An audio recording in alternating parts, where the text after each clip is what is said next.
Okay, how's y'all's morning going? Pretty good.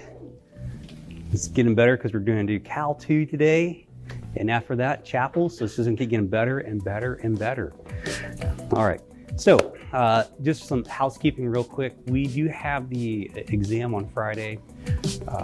So hopefully you guys are working on those problems on Canvas, some extra problems to work through.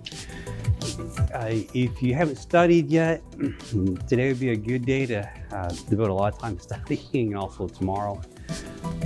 The topics again, use substitution, that's always going to be kind of an echo, it's going to keep echoing out. Integration of parts, and we're also going to be looking at trig integrals, integration, trigonometric substitution,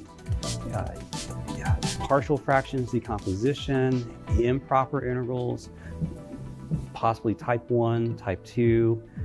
I did say something about an inequality, the comparison theorem. That's something you need to know. And just note how we constructed the inequalities for the rational function. You either take the numerator, make it a little bigger, or you make it a little bit smaller. Your goal is to really chase it down to a p integral. So the comparison theorem states you have to use an inequality. So if you do anything else besides using an inequality, you do not follow the rules and regulations set forth by OSHA to work the problem. Not OSHA, but the fine print within the problem statement. Make sure you do use inequalities. You cannot do it asymptotically because it's not the asymptotic comparison test. It's a comparison test which is based upon inequalities. You use inequalities.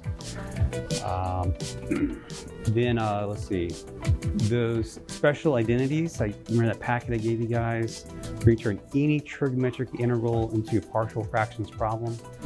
You might want to know those 4 different identities to grind through that. And the denominator for sine, cosine, and for the d theta component, they're all going to be x squared plus 1. So that makes it pretty easy. The sine is going to be a 2x, and then when you get to the d theta, it's going to be a 2dx. Just put a d inside of it and you got it.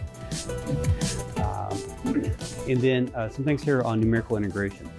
With the numerical integration, what you need to know is you got to know the trapezoid rule, you got to know Simpson's rule. I will give you a problem that you're going to be able to maneuver by hand.